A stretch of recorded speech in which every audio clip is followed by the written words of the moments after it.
ఏదో పెద్దోళ్ళు ఏకాదశికి ఉపవాసం ఉంటే మంచిది అన్నారు. టైం టెస్టెడ్ కదా, డబ్బుల కోసం చేయలేదు కదా వాళ్ళు.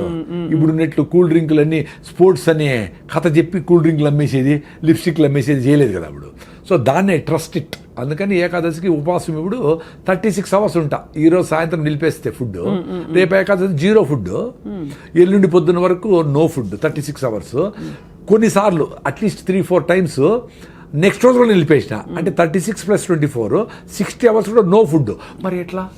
మరి డాక్టర్లు ఏం చెప్పినాడు, నువ్వు అసలు ఖాళీగా పెట్టకూడదు పొట్ట చెప్పారు రివర్స్ అయిపోయింది కదా అది. మరి ఏ బుక్లో లేదే. ఈ రోజు బుక్లో రాయండి, ఈ చూసిన వాళ్ళు ఎవరైనా డాక్టర్లు ఉంటే బుక్లో రాయండి. చాలా మంది ఎక్స్పీరియన్స్ అయినారు రాగి జాబు పోయిన వాళ్ళు. సో అయితే అసిడిటీకి మెయిన్ కారణం అన్నము ఎంత తొందరగా అరిగిపోయేటి ఏదైనా, చక్కెర పదార్థాలు ఏవైనా తొందరగా అరిగిపోయేటి ఏవైనా అసిడిటీకి కారణం. అయితే మన కారాలు, స్పైసెస్, మన ఇండియన్ స్పైసెస్ ఇవన్నీ కూడా అసిడిటీకి కారణం. ఏది తొందరగా అరిగిపోయి ఆకలేస్తుంది అది డేంజర్ అండి. అంతే. అది మీరు జొన్న రొట్టెలు 3 తింటే మీకు ఆకలి కాదు, రాగి ముద్ద తింటే ఆకలి కాదు, ఆరికలు సామలతో ఇడ్లీలు దోశలు చేసుకుంటే పొంగల్ చేసుకుంటే ఆకలి కాదు. Very simple.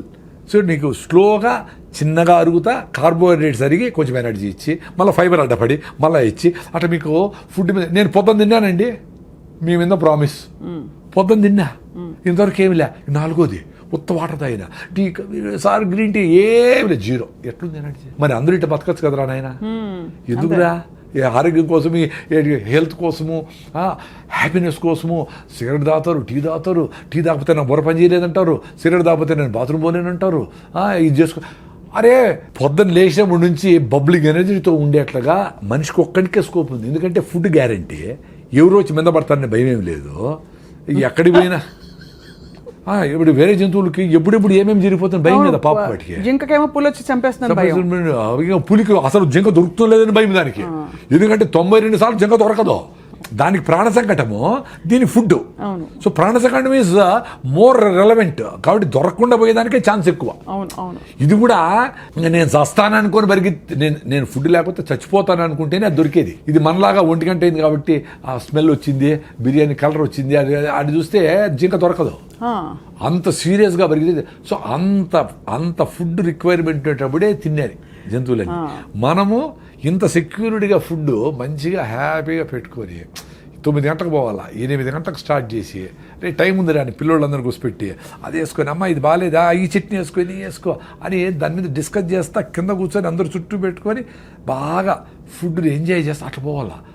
అన్ఫార్చునేట్లీ పొద్దున్న ఎట్లుంటుందండి ఇంట్లో, ఆటో వచ్చేసాయి కొట్టి నోట దూరంగా తినరా నాయన, ఇట్లే ఇప్పుడు లేట్ నువ్వు వేసి నీళ్లు పోసి కుక్కుతా ఉంటారు. అట్లా మమ్మీ 2 minutes అంటూ అది 2 minute నూడిల్స్ 2 minutes అదే ఈమెకు హ్యాపీ అనమాట. ఉడకబెట్టేసి మళ్ళీ టీవీలు చూసుకుంటా ఉండొచ్చు.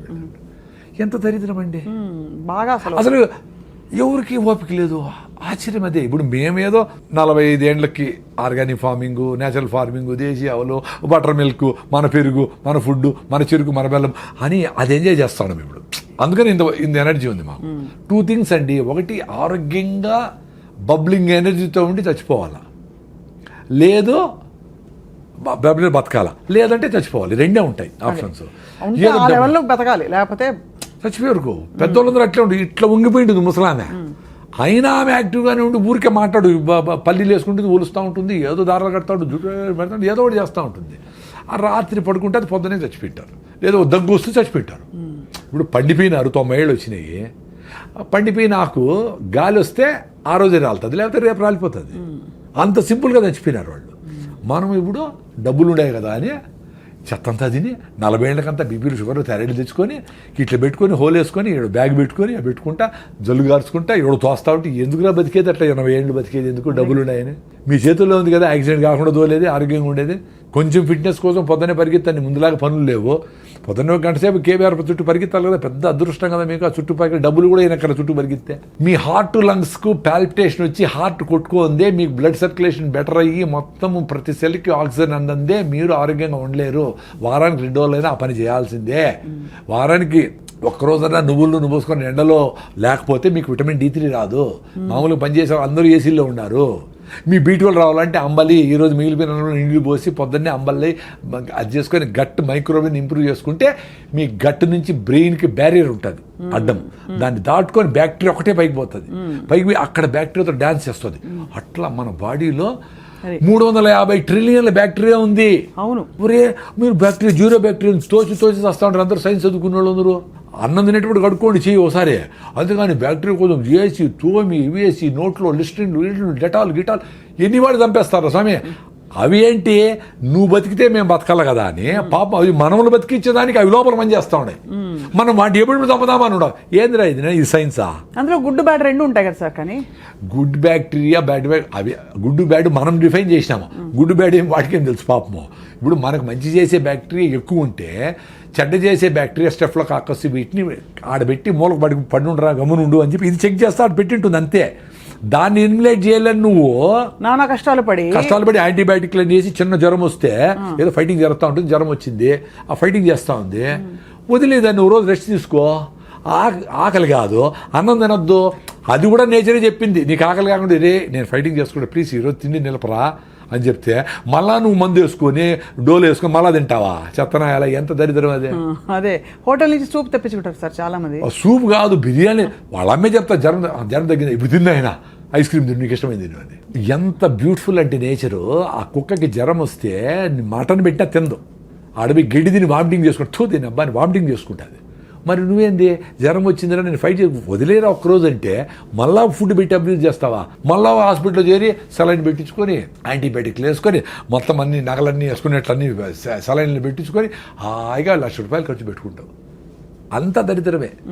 ఒక ఏజ్ వరకు హెల్త్ టక్కన రెడీ అవుతుందండి. చిన్నపిల్లలు ఏమి చేయకపోయినా రెడీ అయిపోతారు. పెద్దోళ్ళు కొంచెం టైం ఇవ్వాలి వాళ్ళకి. ఫీవర్ వచ్చింది ఒక రోజు రెస్ట్, ఎక్కువ ఫీవర్ వచ్చింది పొట్టను బాగా తడిపెట్టబెట్టి దుడిసి ఆడ తడిగుడ్డ వేస్తే 2 డిగ్రీలు తగ్గుతుంది. 100-101 ఉంటే ఎక్కువ అయితే మళ్ళీ ఫిట్స్ రావచ్చు, అది డేంజర్. అది చూసుకుంటా మదర్లు ట్రై చేసి వాళ్ళకి జావో గేవో సింపుల్గా ఫ్రూట్స్ గిట్స్ పెడితే 2 రోజులు 3 రోజులకి యాంటీబాడీస్ తయారైంది. బాడీ తయారు చేస్తుంది కదా యాంటీబాడీస్ని. ఇప్పుడు మీ ఇంటికి పోలీసులు వచ్చినారు, దొంగలు వచ్చినారు, మీరు పోలీసులు వచ్చేవారు కాసుకుంటారా మీరే ఫైట్ చేస్తారా? పోలీసులు ఫోన్ చేసి ఇప్పుడు నైనా పోలీసులు పిలిచినాను ఆగు అంటే ఆగుతారా వాళ్ళు? వాడు వచ్చిన దొంగ చేతులతో ఫైట్ చేస్తే చేతులతో, లేదా కత్తి ఎత్తుకొస్తే కత్తితో, లేదా ఇంకో గన్ ఎత్తుకొస్తే గన్నుతో. అంటే ఏ రకంగా ఫైట్ చేయాలనే మెకానిజం ఇంత బ్యూటిఫుల్గా ఈ బాడీకి నేచర్ 2.5 మిలియన్ ఎన్నో మిలియన్ ఇయర్స్ నుంచి వచ్చింది ఎవల్యూషన్. అవును అవును. దానికి స్కోప్ ఇవ్వాలి కదా. అవును. ఒక రోజు 2 రోజులు గమ్మున పడుకోండి ఇంట్లో తినకుండా. అప్పుడు పడుకుంటే ఏ రకమైన దొంగలు వచ్చినారు వాళ్ళకి ఏ రకమైన యాంటీబాడీస్ని తయారు చేయాలని చేసుకుంటుంది పాపం. అది దానికి స్కోప్ ఇవ్వాలా. మీరు యాంటీబయాటిక్ వేస్తే అంతే కదా, అన్నీ తెచ్చు కదా, మంచి చెడ్డ అన్నీ వా. సో ఏది ఫైట్ చేసేది? ఎంత బ్యూటిఫుల్గా చెప్పినారు కొంతమంది యూట్యూబ్లో డాక్టరు. ఏ సెల్ అయితే క్యాన్సర్కు నువ్వు ఫైట్ చేస్తుందో ఈ కెమోథెరపీ ఇచ్చినప్పుడు ఆ సెల్ చచ్చిపోతాయంట. రిపీటెడ్ కెమోథెరపీ రేడియేషన్ ఇస్తే. సో నీకు బాడీలో క్యాన్సర్ వస్తే ఫైట్ చేసే మెకానిజమే ఉండదు అని. అది తప్ప వేరే మార్గం లేదు ఇప్పుడు ప్రస్తుతం అయితే. అంటే అదే చెప్తా ఉండేది, క్యాన్సర్ వచ్చినాక ఆ బాధపడే బదులు మీరు యాంటీబయాటిక్స్ వేసుకోకనే ఉంటే, అనవసరంగా కెమికల్స్ వాడకుండా ఉంటే, అనవసరంగా పొల్యూషన్ పోకుండానే ఉంటే, ఏది క్యాన్సర్ వస్తుందో ఆ సెల్స్ని ఈ ఆల్రెడీ మీకు స్ట్రాంగ్గా ఉండే టీ సెల్స్ ఇవన్నీ అవి క్లియర్ చేసుకుంటా వచ్చేదాన్ని ఆటోఫాజీ అంటారు అని మీరు కూడా చేసింటారు ఇంటర్వ్యూ. ఆటోఫాజీ యషినోరి వసుమని నోబెల్ ప్రైజ్ ఇచ్చినారు. అంటే ఉపవాసం ఉండండి రా మీకు క్లియర్ అయితే పెద్దవాళ్ళు చెప్పినారు. మనం ఓకే అదేలా ఇప్పుడు నోబెల్ ప్రైజ్ వచ్చింది కదా సైంటిస్ట్కి, ఇప్పుడు ఉండండి ఉపవాసము. అప్పుడు కూడా మీరు రైస్ మాత్రం పట్టకుండా ఐస్ క్రీములు ఫ్రూట్స్ సాలడ్ ఉప్మాలు అన్నీ తినేస్తే అట్లా ఉపవాసం అంటే దేవుని కూడా మోసం చేస్తారా? ఉపవాసం ఉన్న వాళ్ళు చాలా ఎక్కువ తింటారు ఆ రోజు చాలా వరకు. అంటే వెరైటీస్ ఆఫ్ ఫుడ్స్ కదా, ముందైతే ఉత్తరం అన్నమే, ఇప్పుడు వెరైటీస్ ఆఫ్ ఫుడ్స్. అవును. సో ఇవన్నీ డ్యామేజ్ చేసి మన ఇమ్యూన్ సిస్టమ్ డ్యామేజ్ అయిపోతుందండి. Very simple. సో లంకణం పరమౌషధం అనేది మేము నమ్ముతాం. సూపర్. నేను ఉండా కదా, నేను పెద్ద అసిడిటీ పెట్టి నేనే ఉండా కదా, ఎప్పుడెప్పుడు వస్తుందని లాస్ట్ 3-4 days బ్యాక్ కూడా ఉన్నాను హ్యాపీగా. ఏమి ఇట్లే ఉండింది ఎనర్జీ. మరి నాకు డాక్టర్లు ఏం చెప్పినారు, నువ్వు తినాలా, నీ అసిడిటీ నువ్వు అసలు తింటానే ఉండాలా, తినలేదే మరి. సో ఏ మ్యాజిక్ జరిగింది కదా. నా ఎక్స్పీరియన్స్ అదే అబ్బా. మీరు ఉపవాసం ఉండేదాని ముందర మీ బాడీని రెడీ చేసుకోవాలా. ఇప్పుడు ఈ వీడియో చూసి మీరు తింటా ఉండే గీడిల్స్తో ఉపవాసం ఉంటే కళ్ళు తిరిగి కింద పడతారు. ఎందుకంటే మీ హిమోగ్లోబిన్ 6 ఉంది, నా హిమోగ్లోబిన్ 15.8, నేను 7 కిలోమీటర్ రన్నింగ్ చేస్తా, నా విటమిన్ D 69 ఉంది, నా B12 సూపర్గా ఉంది, నేను ఓపొడు తింటే కూడా బాగుండే ఎక్స్పీరియన్స్ అయినా నేను, నాకేం కాదని తెలుసు. ఇప్పుడు ఈరోజు నుంచి 2 రోజులు తినకూడదు అంటే కూడా నేను ఉండిపోగలను.